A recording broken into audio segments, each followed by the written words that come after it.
नमस्कार, पंजाब केसरी में आपका स्वागत है और मैं हूं आपके साथ हेमंत चतुर्वेदी। भाग कोरोना, बीजेपी आई। इन शब्दों को आप किसी तरह का चुटकुला या तंज समझने की भूल ना करें। इन शब्दों का यथार्थ से कनेक्शन जोड़ने के लिए आज हम आपके बीच आए हैं। दरअसल इस मुद्दे को हम 4 दिन पहले भी आपके बीच लेके आ सकते थे, 4 दिन बाद भी इस पर चर्चा की जा सकती थी, लेकिन चूंकि आज 1 अप्रैल का दिन है तो इस पर चर्चा प्रासंगिक हो जाती है। अब वो प्रासंगिक क्यों हो जाती है इसके बारे में हम नहीं बताएंगे। आप अपने अंदाज से ही सोचते रहिए कि आखिर क्यों कोरोना पर सरकार की पॉलिसी और सत्तारूढ़ पार्टी भाजपा की कवायदों को लेकर हमने ये दिन चुना है। शुरुआत करते हैं 23 मार्च से, जब सरकार की सालगिरह मनाने के दौरान मध्य प्रदेश के मुख्यमंत्री शिवराज सिंह चौहान सड़कों पर उतर गए। भीड़ के बीच जाकर उन्होंने भीड़ को सोशल डिस्टेंसिंग का महत्व समझाया, गोला बनाए और लोगों को बताया एक यहाँ रहेगा, दूसरा वहाँ रहेगा और तीसरा वहाँ रहेगा। शायद ही आपने किसी मुख्यमंत्री द्वारा इस तरह की कवायदों को देखा हो, जो अपने प्रदेश के लिए इतना फिक्रमंद नजर आ रहा है, अपने प्रदेश की जनता के लिए गोले बनाने के लिए सड़क पर उतर गया। अब इस सीन को यहीं पर पॉज कर दीजिए। 7 दिन बाद पहुँचते हैं हम सीधे दमोह। दमोह में मध्य प्रदेश के मुख्यमंत्री शिवराज सिंह चौहान की एक भव्य सभा आयोजित की जा रही है। पार्टी के प्रत्याशी राहुल लोधी के लिए पूरी भाजपा यहाँ मैदान में आ गई है। वोट मांगने के लिए बड़ा पंडाल सजाया गया है। मंच पर दर्जनों लोग बैठे हैं और सामने हजारों लोग खड़े हैं। ना तो यहाँ दूर दूर तक कोई गोला नजर आ रहा है और ना ही सोशल डिस्टेंसिंग। यहाँ एक बात हम आपको बता दें कि ये वही दमोह है जो मध्य प्रदेश में आता है, जहाँ पर 7 दिन पहले गोले बनवाए गए थे, लोगों को 3-3 हाथ दूर रहने की नसीहत दी गई थी, कस्में खिलवाई गई थी, लेकिन आज पता नहीं शायद 7 दिन में वो गोले गायब हो गए और लोग एक दूसरे के इतने नज़दीक आ गए। लेकिन यहाँ गौर कीजिए कि कल तक जो पुलिस एक दूसरे के नज़दीक आने पर लोगों के चालान काट रही थी और अपने डंडों का प्रयोग कर रही थी और कई जगह तो लोगों को गिरफ्तार होने की धमकी दी जा रही थी, वहाँ पर यही पुलिस लोगों की सुरक्षा कर रही है। अंदाज़ा लगाया जा सकता है कि आखिर कोरोना तो कोरोना, लेकिन मध्य प्रदेश का जो कानून है वह भी कितना लचीला है, जो भाजपा की सभा को लेकर अपना रुख बदल देता है, अपना रंग बदल देता है। निश्चित तौर पर वैसे देखा जाए तो ये बात तो लंबे समय से चलती चली आ रही है। लगभग जब से कोरोना शुरू हुआ है तभी से बात ये लोग कहते आ रहे हैं कि भाजपा के नेता काफ़ी हद तक कोरोना प्रूफ हैं, भाजपा की सभाओं में कोरोना नहीं जाता।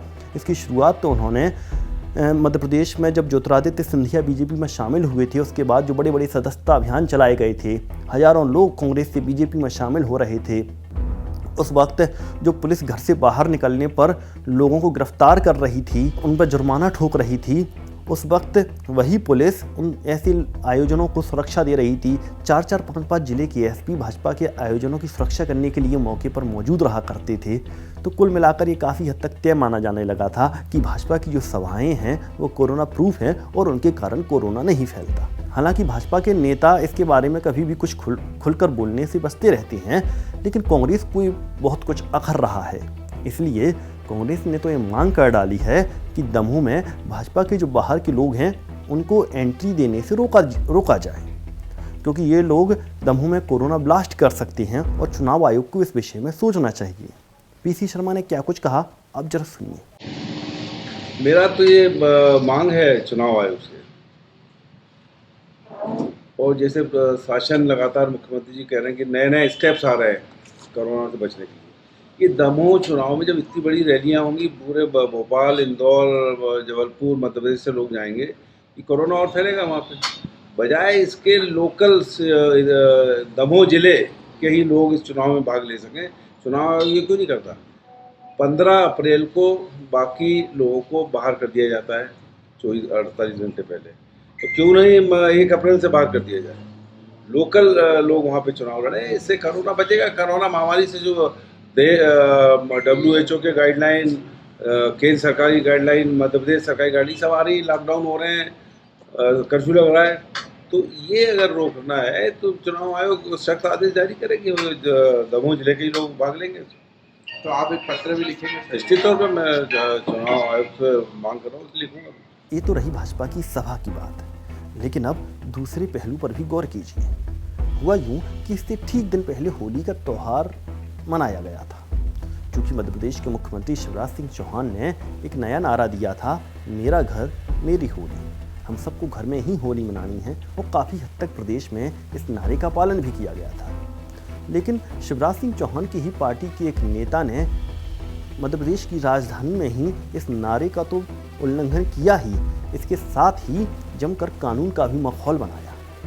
उन्होंने कई यार दोस्तों के साथ होली की पार्टी मनाई, जिसकी वीडियो आप सोशल मीडिया पर देख सकते हैं। इस वक्त हम आपको भी दिखा रहे हैं कि किस तरीके से उन्होंने न सिर्फ सीएम की अवहेलना की बल्कि मध्य प्रदेश में कानून भी तोड़ा। उसके बावजूद भी किसी भी तरह की उनके खिलाफ कार्रवाई नहीं देखी गई। तो क्या मान लिया जाए, क्या वाकई भाजपा के नेता कोरोना प्रूफ होने के साथ साथ कानून के भी प्रूफ हैं कि उन पर किसी भी तरह की ना तो कभी कोरोना उनको डसता है और ना ही कानून के उन पर शिकंजा कस पाता है, और वह लगातार कह सकते हैं कि अपनी मनमानी करते हैं। ना तो उनको कोरोना का डर है और ना कानून का डर। खैर, इसमें मध्य प्रदेश के मुख्यमंत्री और प्रदेश की भाजपा की भी गलती है। दरअसल इन दोनों जो माहौल चल रहा है वह तो अपने वरिष्ठों के आधार पर ही अपने फैसले ले रहे हैं। आप असम में और पश्चिम बंगाल में देख सकते हैं कि किस तरीके से जो भाजपा की जो दिग्गज हैं वे हजारों और लाखों लोगों की भीड़ को संबोधित करते हैं, उनके रोड शो करते हैं। तो क्या ये कुछ चंद सैकड़ों और हजारों लोगों के कार्यक्रम नहीं कर सकते? जाहिर सी बात है, इनको थोड़ी बहुत छूट तो मिलनी चाहिए। जब बड़े नेता इतना कुछ कर सकते हैं तो छोटे नेताओं का भी कुछ हक तो बनता है। लेकिन खैर, चलते चलते एक सरकार से जरूर हम यहाँ पर निवेदन करना चाहेंगे, भाजपा से भी एक छोटा सा निवेदन करना चाहेंगे कि हमें सवाल उठाने का इतना मौका भी मत दो कि लोग हमें आपका विरोधी कहने लगे। हमें आपका विरोधी कहलाना पसंद नहीं है। बस जो कोई गलती खामी आती है वह हम आपके सामने रखते हैं। इसी निवेदन के साथ इस चर्चा को यहीं विराम देते हैं। नमस्कार।